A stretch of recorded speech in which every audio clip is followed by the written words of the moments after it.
welcome everybody to week 3 of Blake's Breakfast Club. This thing is really starting to get underway, so much to the point now that we actually have guests. We're getting legit. We're in the newsroom. We're in the newsroom. I don't feel legit. Should I feel legit? You feel legit. Now I that guess you've so. officially been invited, the first guest ever on Blake's Breakfast Club. We're in the newsroom because we can't fit in the tiny office, which is just right that way. You have a desk now. Yeah. You have a separate desk We for have the a separate show. desk, a little That's little how big circle. time you are. Yeah. Anyway, but this is Chris Hudgison. If you don't know him, I hope you do. If you know me, you should know him.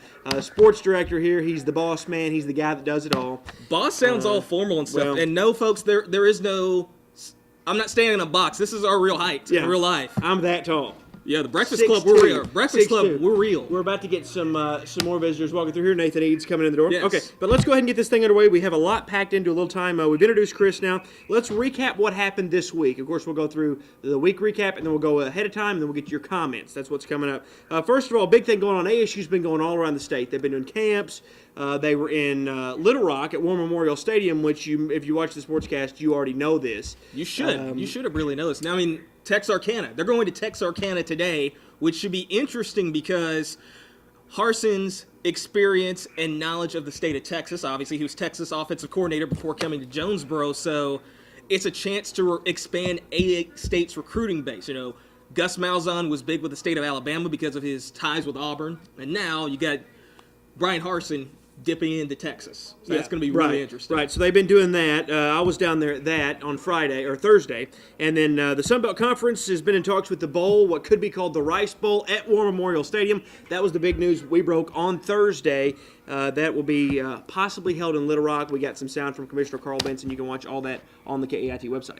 Yes, all of it Red Wolves Raw. It's something we've been doing since...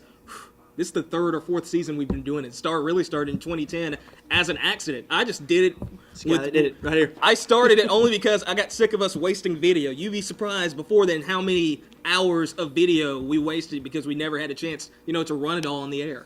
All right, so let's bust through the weekend rundown real quick so we can get to the fun stuff, your comments.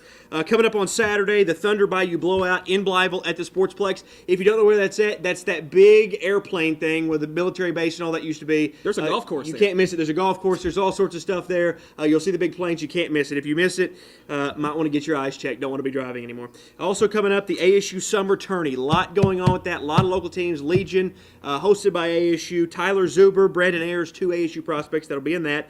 Also, J.D. Rainwater. JD Rainwater. Okay. ASA District Tourney in Paragould. We showed a little bit of that on Friday night. The title games, we will have more from that coming up on Region 8 News at 6 and 10 on Saturday. Maybe a recap on Sunday if we get good stuff from it. And then, of course, the Cardinals taking on the Marlins. Heading to Sunday, Quicken Loans 400. Mark Martin is starting 22nd at Michigan. And then the Cal Ripken Invitational at Joe Mack. Title games in that one as well. Again, this is happening on Sunday. Of course, more happening, but if you want to know the rest, you're going to have to watch the news. Remember, that is our policy. So that's going on Saturday and Sunday. You can also keep in touch with the KAIT website. Follow Chris or I. We'll have that information popped up on the screen right now. There's our information. You can follow him on Twitter. You can follow me on Twitter. You can follow us on the website. All sorts of stuff. Okay, so we got your comments. Again, every week we ask for your comments. Now, Chris, this is the fun part of the show. We ask for your comments, and you guys have been doing better and better every week at sending in the comments. So let's get to your comments. This one is anonymous. Why did the golfer have an extra pair of pants? Chris, do you want to take a guess? Does this have anything to do with the U.S. Open going on right now? No, it does not. No. But it's Okay. appropriate. In It case is. he got a hole-in-one. Oh. Okay, this one's from Amy. Blake, have a sports joke for you to read. What goes all the way around the baseball field but never moves? The fence. Good. That's a good one. We're working on it. We're even getting the studio audience in here, too. This one is from Hal. He says, how about a Hal, H-A-L, not Hal, or... But You how put your howls put up. your howls up. There you go. Put your wolves up. How about a shout out to a fellow Cardinals fan, Blake? No. Okay. That's just harsh. This one's from You Know Who. Now, You Know Who put us in last week. She said a shout out to her husband, Roger. Now, this is where things get weird. She says, Blake, will you marry me? This sounds like a Maury episode. First of all, no. No. The other thing is considering you're married to some guy named Roger, I don't know how big he is. I don't want to find out. But You Know Who, if you don't put your name in your thing anymore, I'm not going to read it, and I'm going to slap your legs. You might like that. You might like that. No, I'm not going to. How about this? Don't do that anymore. I'll do absolutely nothing. I'll take no action. Good idea. This one's from David Leonard. He works here at the station. He's one of our directors. Really? You're going to read all the comments? That sounds like a lot of reading for someone who never reads the prompter. Actually, David, I'm not reading them. I'm ad-libbing them all. That's not really what they're saying. I'm just messing with you. I'm reading them word for word, but I don't ever really read What the is prompter. this prompter you speak of? What is this? Sports Guy. Do we read the prompter? I don't know. Okay, this one's good, too. This one's good. We're going to really get in depth with this one. I have a question. What's a tool shed? I think it means something different besides a place to keep your tools. You're going to run with this one. Okay. Go ahead. First of all, a tool shed, in my definition, is that part when somebody's shirt is too small and they raise their arms up. Now, I wear a belt to prevent tool shedding, but it's like when the shirt raises up a little bit off the belly and it creates that little thing. That is a tool shed. This is a picture of a tool shed popping up on your screen right now. It's a little bit too much for a tool shed, but that is, in fact, kind of what a tool shed is. If you've never experienced a tool shed, then your clothes fit right or you're in really good shape. You're in really good shape. At first, when you said this, I thought you were going to be trying I thought close it was into Urban Dictionary territory. I thought it was going to be close to that. PG-13. Our policy is PG-13. Good. If you have a kid under 13, our policy is have them sit right next to you so they can explain all the jokes. Okay. The other thing is, this is not a tool shed. Now, this is taking it too far. This picture right here, not a tool shed. This is more like a tool cavern or a tool barn. This is just like an Orchland's Farm and Supplies. So that one's not. Okay, so that is, those are our questions. Also had a very interesting, Chris, I told you this story. I played golf this week. North Hills. Wonderful golf course. Yes. Nice people out there. Literally up the street from here. If you don't know where it is on 141, passing the KIT studios. Nice to play golf out there. It's cheap. They give you a cart. The reason why it's so cheap to get a cart, though, I found out, take a look at this picture, destroyed a golf cart. Now, I did not mean to do this. The cart was fine. I don't know what happened, but the bottom fell out of it. As you can see, it's actually sitting on the batteries. It fell out, almost threw me out. But nonetheless, don't take me golfing with you if you just got a brand new golf cart. But that was the golf cart calamity at North Hills. Speaking of which, we were planning on doing Chris versus Blake. And I thought one of the segments was going to be golf. That may be coming next month. Nudge, nudge, wink, wink. We need to have a good insurance policy if you're going to take me out in a cart. We might want to walk the course. I think we're fine with that. Okay. Anyway, but that was the golf cart incident. You might have heard about that on Twitter. I also have a video for you guys talking about my personal life a little bit more. Now, you don't always get to know us on TV, but we do have personal lives. Chris has a personal life. Well, no, he's here all the time. That's a lie. He doesn't really have a personal life. But I do have a personal life. So here's a video showing you my personal life. The behind-the-scenes look at my personal life here. Might appear a bit country, so I'm going to do the whole thing in a British accent to make myself appear less country. All right, so we're going to start right now. Yeah. This is Jack.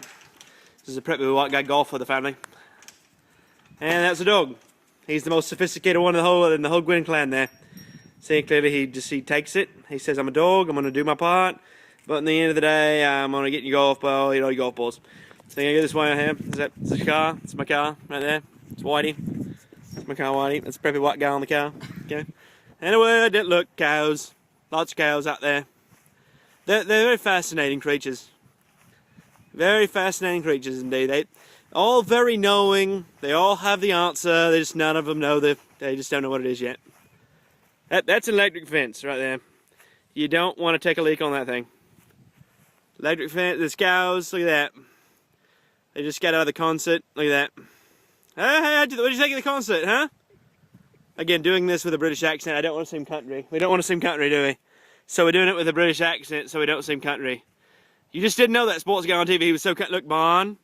There's a house right there. I don't live here, I live in a much less country home. Did we get the onions today?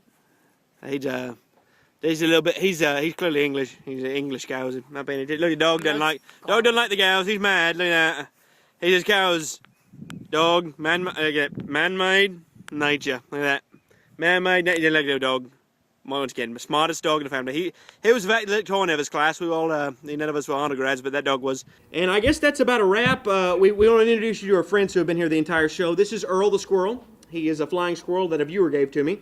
I call him Earl the Flashing Squirrel, as you can probably see. It's like a talk show. Chris is hanging out with Darth Vader, and I realize that it's very early in the morning when you're watching this, but we do have our food of the day, honey barbecue flavor twist. I can't tell you the brand because we don't endorse, but it's not recommended for breakfast, but it'll do. You know what? It will do. If you want to eat it for breakfast, make sure you have an umbrella pill. If you don't know what I'm talking about, I'm not going to explain it. Okay, that is Blake's Breakfast Club. The sportsforbreakfast.wordpress.com is the way you can do it. Here's our contact information. Please send us a comment for next week's show. Thanks a lot, Chris, for stopping by, my friend. Hey, I do what I can. I mean, you called me the boss, and it just sounds all formal and stuff. I'm like you said, I actually do have a lot. I'll start calling you the Don next week. That'll sound even more formal. That sounds even more confusing. That's Blake's Breakfast Club, friends. As always, thank you so much for stopping by. I hope you enjoyed it. Keep in touch. Region 8 News at 6 and 10 on Saturday. Region News at 5 and 10 on Sunday. Of course, KEIT8.com. And you can always check it out, sportsforbreakfast.wordpress.com. Keep between the mayonnaise and the mustard, my friends.